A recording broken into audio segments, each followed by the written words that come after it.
आज दूसरा दिन है। आज हम लोग फिर ज़ियारतों पे निकले हुए हैं। मदनी साहब साथ हैं और राना सावल भाई भी साथ है।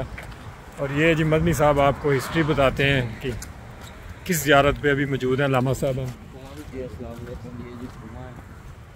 पुरानी पत्थर लगे हैं उस दौर के, ये 1500 साल पुराने। देखें ये बीच में मट्टी पत्थर और दीवारें पुरानी। ये हज़रत साद बिन अबी वकास नबी पाक के मामू भी लगते थे रिश्ते में, आपकी वालदा माजदा के भाई। तो ये उन्होंने कुआं है हज़रत बेरे साद बिन अबी वकास रज़ी अल्लाह तआला। और ये वादी अतीक जो नबी पाक मिराज पे गए तो इधर से गुज़र हुआ। हज़रत जबरील ने कहा कि इधर आप 2 नफल पढ़ ले, जन्नत की वादियों में से एक वादी है।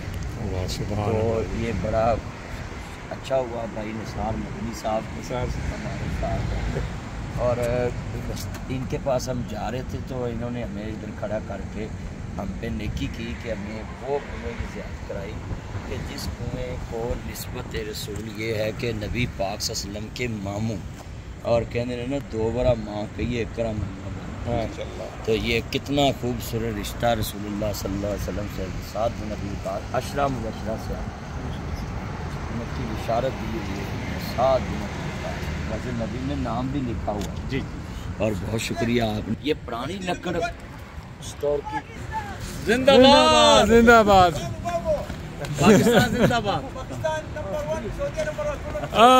कुल्लू तमाम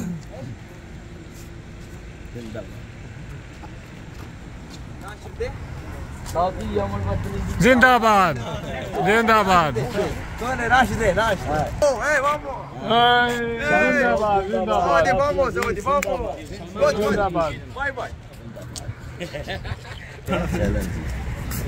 पाकिस्तानियों ने देख के नहीं उन्होंने